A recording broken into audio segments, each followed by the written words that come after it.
I think of the Public Interest Law Centre, I think of three things: competence, passion for justice, and integrity. PILC is a unique and remarkable organization, valued locally and nationally by a broad range of stakeholders. PILC is essential to Manitobans and Canadians as it helps bring cases and people's voices forward that might not otherwise be heard. Its staff are truly exceptional, known for their passion and unrelenting commitment to their clients, their cases, and their work. It provides an ability for the community and the private bar to work with thoughtful and intelligent, inspiring lawyers on important issues that make real change for the people that they represent. I saw firsthand how PILC works tirelessly for its clients and the public at large. Wherever there is a social injustice to be righted, there you will find the Public Interest Law Centre. I came to the Public Interest Law Centre because we could not afford legal fees to pay a lawyer to represent our son's case. The staff at the Public Interest Law Centre have been so helpful in taking on this vital case. This case is very important to my son, our families, and for others across our nation on behalf of children like my son, for equality rights and access to services for First Nation children with disabilities who live on federal jurisdiction. If it weren't for the advocacy of the Public Interest Law Centre, I don't believe we would be able to pursue my son's case on our own.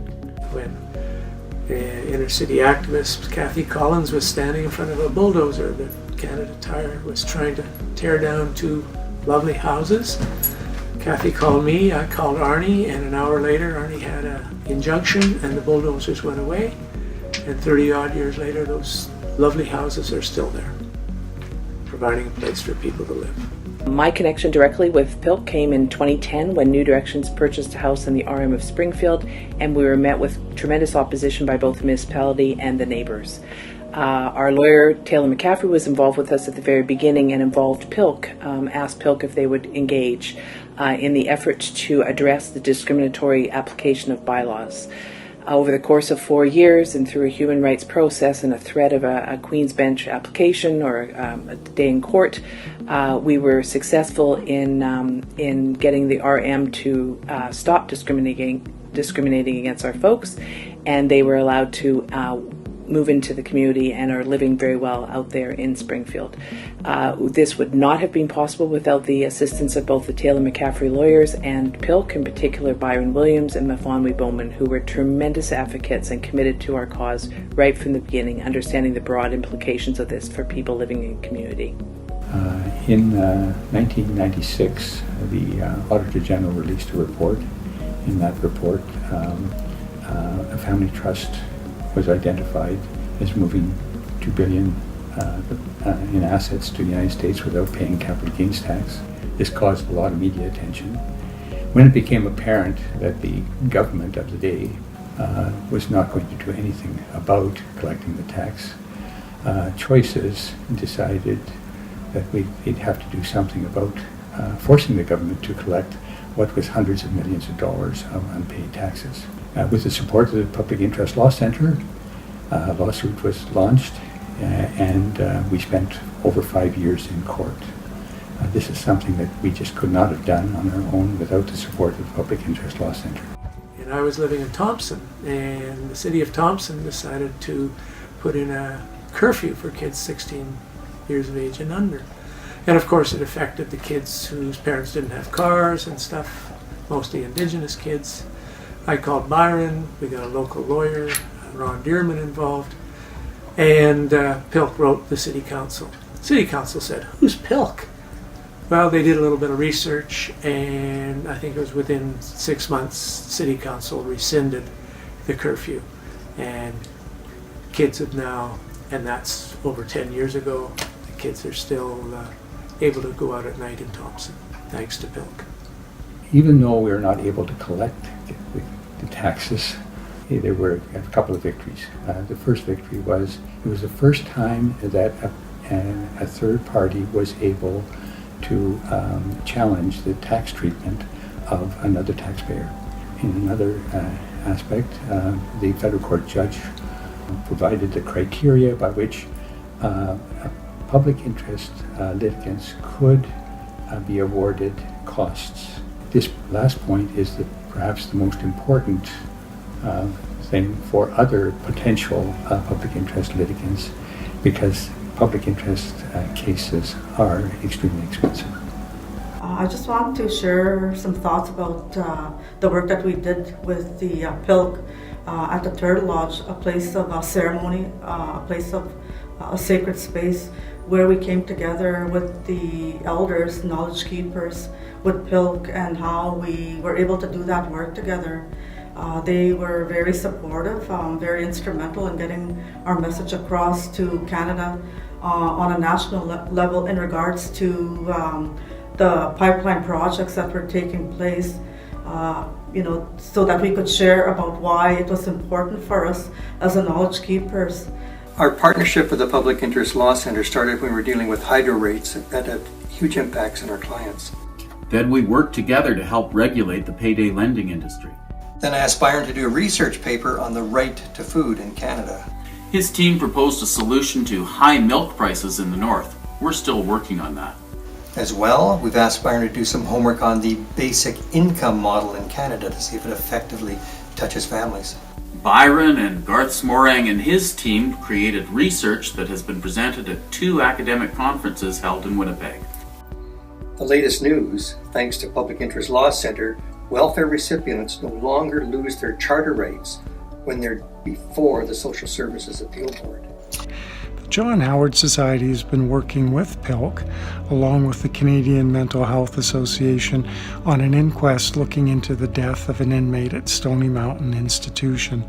We hope that as a result of the inquest process, a number of reports and recommendations can be made public and help inform decisions that might prevent further deaths in future. So from working on a really large national project with us actually at CMHA around the rights of people with mental health issues and the Mental Health Act, to recent work we've done with them around transgender health in our province and transgender rights. Community Living Manitoba found a friend at Public Interest Law Center when we brought forward a number of our concerns regarding legal rights related to people with intellectual disabilities in Manitoba. When we contemplated a charter challenge against Part 2 of the old Mental Health Act, PILC was in our corner. The end result was the formation of the Vulnerable Persons Act, which was eventually proclaimed in 1996. We're very grateful for the help we received from the Public Interest Law Center. We were able to benefit from a case they won that allowed a family member to be paid as a caregiver. We're currently involved in a lawsuit against 3 different branches of the Manitoba government based on discrimination of age and disability. We're fighting for Amy's future, but if we're successful, then PILC will have immediately improved the lives of many adults living with physical disabilities who are currently living in dangerous situations because they don't have the proper supports. When Community Living sought a Manitoba human rights complaint for discriminatory placement of people at the Manitoba Development Centre, PILC was in our corner. The result of that was 49 individuals are now living in well-planned, well-financed homes across Manitoba.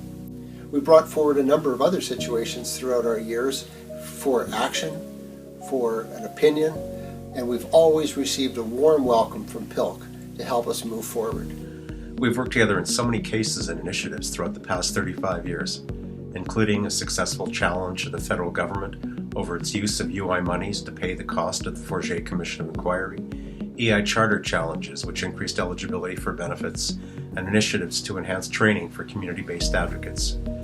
While PILC lawyers have spoken at our AGMs, served on our board of directors, provided advice and training for COHC staff, and supervised our law students through the Pro Bono program. COHC and PILC continue to work collaboratively to enhance access to justice, including efforts to establish a one-stop shop for legal services. That we needed to protect the land, that we needed to speak for Mother Earth, because anything that's done to Mother Earth has a domino effect and affects all people, not just Indigenous people, not just First Nations people, but it's also to help our future generations, our children, and the ones yet to be born. So I really want to thank PILC for being there and being so supportive and getting our message across and writing when we did the grade bonding law. And I've had a few opportunities to learn about the Public Interest Law Centre as a geography student, but it is really through the Let's Talk Yay web series and other projects within the context of the Legitimacy Project that I came to understand how valuable PILC is to us Manitobans. Environmental and social justice go hand in hand. It is the most vulnerable and disadvantaged citizens that are most severely impacted by environmental degradation and climate change.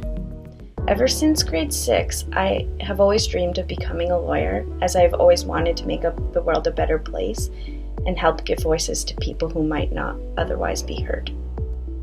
I had started working with PILC over 5 years ago, and over the 5 years I've worked on several different files and projects. It was not until these opportunities and experiences at PILC that I realized that lawyers can truly make a difference in this world.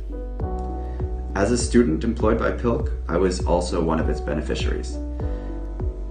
The lawyers and the staff employed by PILC, despite their tremendous workload, they always make time to counsel and advise students who are working there and to make sure that we're working on files that align with our professed interests.